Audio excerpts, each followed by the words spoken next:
Revenue కోర్టులో ప్రవేశపెట్టనుంది ED. కేజ్రీవాల్తో కలిసి విచారించేందుకు ED కవితను మరొక 4 రోజులు కస్టడీ కోరే అవకాశాలు కనిపిస్తూ ఉన్నాయి. మరోవైపు కవిత బెయిల్ పిటిషన్ పైన ఇవాళ విచారణ సాగనుంది. కవితకు బెయిలా కస్టడీనా అన్న అంశంపై ఉత్కంఠ నెలకొంది. లిక్కర్ స్కామ్ కేసులో కవిత, కేజ్రీవాల్ ప్రధాన సూత్రధారులంటోంది ఈడీ. 100 కోట్ల రూపాయలు చేతులు మారాయని ఆరోపిస్తోంది. మొత్తం వ్యవహారాన్ని కవితే నడిపించారని ఈడీ ఛార్జ్షీట్ దాఖలు చేసింది. 2 విడతల్లో మొత్తం 10 రోజుల పాటు ఈడీ కస్టడీలో కవిత కొనసాగారు. పలు అంశాలపై కవితను ఈడీ విచారించింది. ఈ కేసులో హైదరాబాద్లోని కవిత బంధువుల ఇళ్లలోనూ ఈడీ సోదాలు చేస్తోంది. కవిత ఆడపడుచు, మేనల్లుడు ఇళ్లలోనూ తనిఖీలు చేశారు అధికారులు. ముడుపుల చెల్లింపులో మేనల్లుడు కీలక పాత్ర పోషించినట్లు ఈడీ భావిస్తోంది. మొత్తం మీద కవిత కస్టడీ ముగిసింది. మరి కాసేపట్లో కవితను రౌజ్ అవెన్యూ కోర్టులో ప్రవేశపెట్టనున్నారు అధికారులు. అయితే ఇవాళ కవిత బెయిల్ పిటిషన్ కూడా మరోసారి విచారణకు రానుంది. అయితే కవితకు బెయిల్ మంజూరవుతుందా లేదంటే మరోసారి జ్యుడిషియల్ రిమాండ్లోనే కొనసాగుతారనే అంశం ప్రస్తుతం చర్చనీయాంశంగా మారింది. అయితే కవితను కేజ్రీవాల్తో కలిపి విచారించేందుకు ఈడీ సన్నాహాలు చేస్తోంది. ఈ నేపథ్యంలో మరొక 4 రోజులు కస్టడీ కోరే అవకాశాలు కనిపిస్తూ ఉన్నాయి. రామకృష్ణ ఫోన్ లైన్లో జాయిన్ అవుతున్నారు. ఎస్ రామకృష్ణ, మరికొద్దిసేపట్లో కవితను ఈడీ అధికారులు కోర్టులో ప్రవేశపెట్టే అవకాశాలు కనిపిస్తున్నాయి. ఇవాళతో ఆమె కస్టడీ ముగియబోతుంది. తర్వాత ఏం జరగబోతుంది? కవితను మరొకసారి కస్టోడియల్ ఇంటరాగేషన్ కోరబోతుందా ఈడీ, లేదంటే కవితకు ఇవాళ బెయిల్ దొరికే అవకాశం ఉందా? ఇక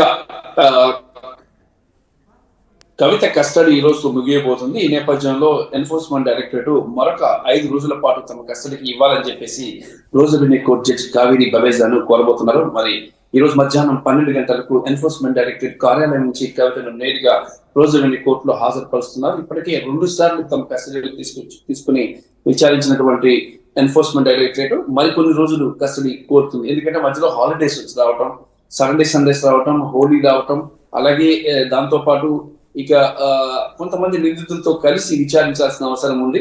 ఆ నేపథ్యంలోనే ఆ నిందితుల్ని తీహార్ జైలు నుంచి ఎన్ఫోర్స్మెంట్ డైరెక్టరేట్ కార్యాలయం తీసుకురావాలి. దానికి కోర్టు పర్మిషన్స్ ఇవన్నీ చాలా ఉన్నాయి. మరి ఈ నేపథ్యంలో వాళ్ళని తీసుకురావడానికి టైం పడుతుంది కాబట్టి కవితను మరికొద్ది రోజుల పాటు తమ కస్టడీలోకి ఇవ్వాలని చెప్పేసి ఎన్ఫోర్స్మెంట్ డైరెక్టరేట్ కోరుతుంది. ఇంకో అంశం ఏంటంటే అరవింద్ కేజ్రీవాల్ ఢిల్లీ ముఖ్యమంత్రి, ఆయనతో పాటు కవితను కూడా విచారించాలి, ఇద్దరిని కలిపి విచారించాలి అని ఎన్ఫోర్స్మెంట్ డైరెక్టరేట్ భావిస్తుంది. ఈ నేపథ్యంలో ఇంకా సమయాన్ని కోరే అవకాశం ఉంది. 5 రోజుల పాటు తమ కస్టడీకి ఇవ్వాలి కవితను.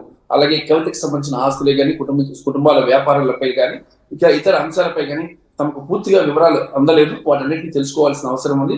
ఇంకా కవిత పాత్ర ఇంకా ఏ అంశాల్లో ఉంది, అలాగే ఢిల్లీ లిక్కర్ స్కామ్ లో కీలక ప్రధాన సూత్రధారి అరవింద్ కేజ్రీవాల్ కవిత ఎలా మాట్లాడారు, ఏం ఒప్పందం కుదుర్చుకున్నారు, అలాగే డబ్బు కేవలం 100 కోట్లే మారిందా, ఇంకా ఎక్కువ మారిందా, ఎక్కువ మనీ లాండరింగ్ జరిగిందా అనే అంశాలపై ఒక క్లారిటీ తీసుకునేందుకు ఈడీ ప్రయత్నం చేస్తుంది. ఆ ప్రయత్నంలో భాగంగా వాళ్ళకి మరికొంత సమయం అయితే కావాలి.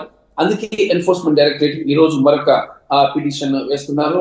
కవితను మరో 5 రోజుల పాటు తమ కస్టడీకి ఇవ్వాలని మధ్యాహ్నం 12 గంటలకు కోర్టుకు తీసుకొస్తారు. తీసుకొచ్చిన తర్వాత కోర్టు 5 రోజులు కాకపోయినా ఒక 3 రోజులు అయితే ఇచ్చే అవకాశం ఉంది. ఒకవేళ 3 రోజులు ఇచ్చినట్టుగైతే మళ్ళీ ఆమెను ఎన్ఫోర్స్మెంట్ డైరెక్టరేట్ కార్యాలయానికి తీసుకెళ్లి ఆమెను విచారిస్తారు. ఇక ఎవరెవరైతే ఉన్నారో ఈ స్కామ్ లో నిందితులందరూ రామకృష్ణ, కవితను కేజ్రీవాల్ తో కలిపి విచారించేందుకే మళ్ళీ కస్టడీ కోరే అవకాశం ఉందనుకోవచ్చా? కేజ్రీవాల్ తో విచారించాలి, కంపల్సరీగా విచారిస్తారు, విచారించే అవకాశం ఉంది. అందుకోసమనే ఈ ఎన్ఫోర్స్మెంట్ డైరెక్టరేట్ మళ్ళీ ఎక్స్టెన్షన్ కోరుతుంది. మరి అయితే ఒకేసారి విచారించడం వల్ల కొన్ని అంశాలు అంటే ఇప్పటిదాకా కూడా విడివిడిగా విచారించారు, మధ్యలో ఒకసారి కలిపి విచారించారు, మళ్ళీ ఇప్పుడు ఆ ఇద్దరిని కలిసి విచారించాల్సి ఉంది. దీనికి సంబంధించిన డీప్ గా ఎంక్వైరీ ఇంట్రాగేషన్ చేయాల్సి ఉంది.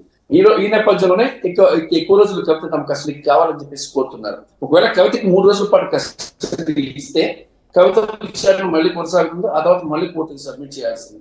ఒకవేళ కవితకి 3 రోజుల పాటు ఇవ్వకుండా జ్యుడిషియల్ రిమాండ్ కానీ ప్లాన్ చేసినట్టుగైతే మాత్రం వెంటనే సిబిఐ రంగంలో దిగి సిబిఐ కూడా ఒక పిటిషన్ వేసి మాకు కూడా కస్టడీకి ఇవ్వాలని చెప్పి సిబిఐ కూడా ఈ రోజు అవెన్యూ కోర్టులో పిటిషన్ వేశారు. అప్పుడు ఒకవేళ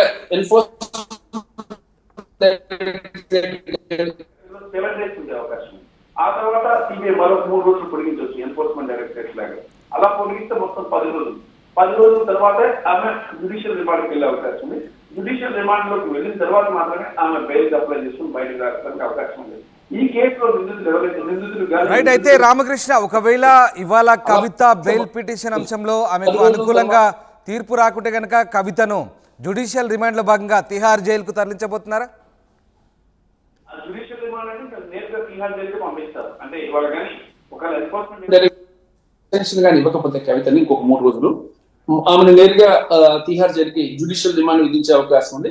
అప్పుడు నేరుగా తిహార్ జైలుకి పంపిస్తారు. ఆ తర్వాత వీళ్ళు బెయిల్ పిటిషన్ వేసుకొని బయటికి రావాల్సి ఉంటుంది. అయితే ఇక్కడ రామ్దాస్ ఇంకొక అంశం ఉంది. ఏంటంటే ఇంకో విషయం ఏంటంటే ఒక సిబిఐ మధ్యలో కానీ వచ్చి మళ్ళీ మాకు ఇంట్రాగేషన్ కి టైం ఇవ్వండి, మాకు కూడా కావాలంటే మాత్రం ఆమెను సిబిఐ ఇంట్రాగేషన్ ఇచ్చే అవకాశం కూడా ఉంది. సిబిఐ కూడా తమ పిటిషన్ ఈ రోజు ఫైల్ చేసే అవకాశం ఉందని తెలుస్తుంది. అలాగే సిబిఐ పిటిషన్ ఫైల్ చేస్తే 7 రోజుల పాటు ఇంట్రాగేషన్ ఇచ్చినట్టుగా అయితే ఆమె 7 రోజుల పాటు ఉండాలి. మళ్ళీ 3 రోజులు ఎక్స్టెన్షన్ ఇస్తారు. మరో 3 రోజులు 10 రోజులు. ఆ తర్వాతే ఆమెను తిహార్ జైలుకి పంపించే అవకాశం ఉంది. ఒక వన్స్ కానీ సిబిఐ కస్టడీ కానీ ఇచ్చినట్టుగైతే సిబిఐ కార్యాలయంలో ఆమెను విచారిస్తారు. విచారించిన తర్వాత కోర్టుకి సరెండర్ చేస్తారు. సరెండర్ చేసిన తర్వాత ఆమెకు 14 రోజుల జ్యుడిషియల్ రిమాండ్ ఇస్తారు. జ్యుడిషియల్ రిమాండ్ ఇచ్చినప్పుడు ఆమె బెయిల్ అప్లై చేసుకొని బయటికి రావాలి. అప్పుడు కూడా సిబిఐ ఎన్ఫోర్స్మెంట్ డైరెక్టర్ 2 కలిపి ఈమెకు బెయిల్ ఇవ్వద్దు అని చెప్పేసి న్యాయస్థానాన్ని ఆశ్రయించే అవకాశం ఉంది. డిస్ట్రిక్ట్ కోర్టు, హైకోర్టు, తర్వాత సుప్రీం కోర్టు. ఇదంతా అయ్యేసరికల్లా 2 నెలల మినిమం పట్టే అవకాశం అయితే కనిపిస్తుంది. రైట్. అయితే బెయిల్ పిటిషన్ సంబంధించి ఎలాంటి వాదనలు కొనసాగే అవకాశం ఉంది? అంటే కవితపై పెట్టిన కేసులు సరైనవి కావంటూ, ఆ సెక్షన్లు కూడా సరైనవి కావంటూ ఆమె తరపు న్యాయవాదులు వాదించే అవకాశం ఉన్నట్టుగా వార్తలు వస్తున్నాయి. సో ఏం జరగబోతుంది? బెయిల్ పిటిషన్ సంబంధించి కొంత ఆసక్తికరంగా ఉండే అవకాశం ఉందా? సంబంధించి ఎలాంటి ఆధారాలు కూడా ఈ ఎన్ఫోర్స్మెంట్ డైరెక్టరేట్ వద్ద లేవు కవిత నిందితురాలని చెప్పడానికి. కేవలం వాళ్ళు ఇచ్చిన వాంగ్మూలం, వీళ్ళు ఇచ్చిన వాంగ్మూలం, ఈ కేసులో సంబంధం ఉన్న నిందితులు ఇచ్చిన వాంగ్మూలం బేస్ చేసుకుని కవితను అరెస్ట్ చేశారు. అంతే తప్ప అరెస్ట్ చేసి right.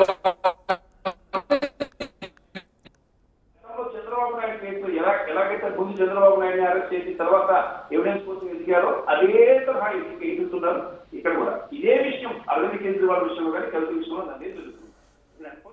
Right. Thank you very much Ramakrishna. Thanks for the update. మొత్తం మీద కవితను మరొకసారి ఢిల్లీ రౌజ్ అవెన్యూ కోర్టులో ప్రవేశపెట్టినారు ఈడీ అధికారులు. ఇవాళతో కవిత 2వ విడత జ్యుడిషియల్ కస్టడీ ముగియబోతుంది.